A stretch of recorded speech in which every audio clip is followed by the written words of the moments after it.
So Alex, how was it to get back on the winning track on Saturday? I mean, it was like 7 weeks in between a win, right? Yeah, With the byes and the 4 losses. it's tough, going through something like that. But we felt like the byes kind of almost got timed up perfectly, so we could get some guys back because we were pretty banged up. But it feels amazing getting back on track and performing to the standard and the caliber that we know we're capable of. And now you get to take the field here one last time on Saturday. How does that feel for you? I know that's kind of hard to encapsulate. Yeah, it's tough, man. The last few weeks I've been thinking a lot about it. It kind of sneaks up on you, honestly, especially with those bye weeks when you're in football mode, but you're not in football mode because it's not game week. And I've been starting to reminisce about everything that I've gone through, the trials, tribulations, all the adversity that not just myself, but the team has been through over my 4.5 years, 5 seasons here. It's almost impossible to put into words.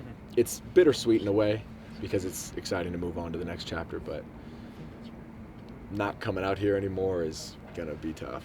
Do you have a favorite moment here? Just on the field? I don't know. One of my favorite moments was definitely Wazoo 2 years ago in 2017 when we took it to them, held that incredible offense to 3 points, got that win over a top 25 team at home in front of an amazing crowd. Everybody stormed the field. My family was there. We had been going through some personal stuff back home. That was incredible. The game-winning field goal 3 years ago or 4 years ago, I think, by Matt Anderson to beat ASU. That was big time. There's a lot. The Ross Bowers flip, can't forget that. But I don't know. Wazoo was pretty special 2 years ago. You've had the chance to experience this team from a lot of different standpoints, playing a lot of positions. What have you played since you've been here, and how has that added to the uniqueness of your experience? I would say my experience is definitely unique in that regard. I have played both receiver positions, tight end, safety, corner, nickel, running back, obviously, and outside and inside linebacker. And I also had a stint at defensive end when I was a redshirt freshman. It's got to be a record. Yeah, so I guess 10. I was just talking to Toller and I said 8, but I think it was actually 10 positions and a total of 13 position changes. Wow. So you get comfortable moving, I guess.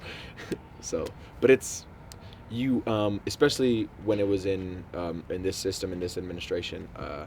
It was kind of nice to have an understanding of the defense when I was playing safety for Coach Alexander, and then when I switched to receiver for Coach Edwards, it was really, really nice to have that,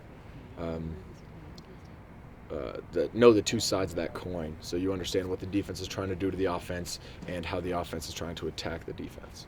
A lot of times guys kind of have a kinship with their position group. Do you feel like you're able to bridge that gap and you really have a good relationship with all the different position group guys since you've experienced that? You have that in common? Yeah, I think so. Because you form that kinship through going through the trenches with them, working through the dog days, the really, muscle tiring and fatiguing workouts and just the drills from day to day and going through practice and understanding what each position group has to go through.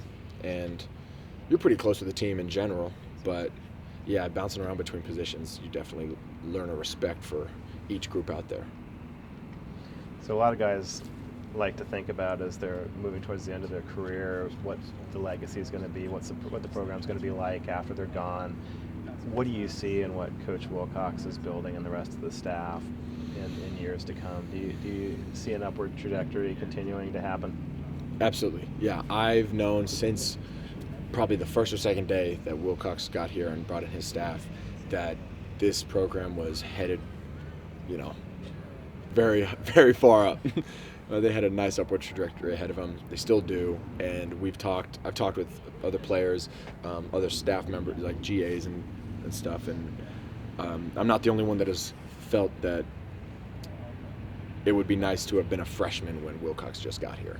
and Ben had, 4 or 5 more years to build with him and this team and this program, and see how far you can really take it.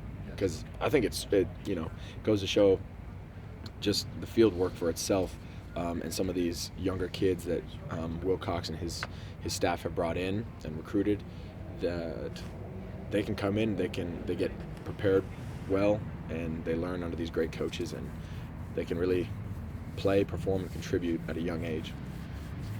Is it pretty cool that you're getting to experience Senior Day on Joe Roth Day at the same time, and presumably get those throwback jerseys on again? Is it going to be a special day combining all that stuff? Yeah, I think so. The Joe Roth Day is really special for the players and for this team as a whole. Everybody really, really respects his legacy and the tradition of carrying that on. And every year we reintroduce the story, mostly for the freshmen, but just to remind everybody what his values were, what he stood for, and how much he really gave to the team, to the program, to the university. And so it is kind of nice to have that coupled with Senior Day. And those uniforms are awesome, so hopefully we'll get to roll those out on Saturday. You guys good? Thanks, Alex. Thanks, guys. Hey, Alex.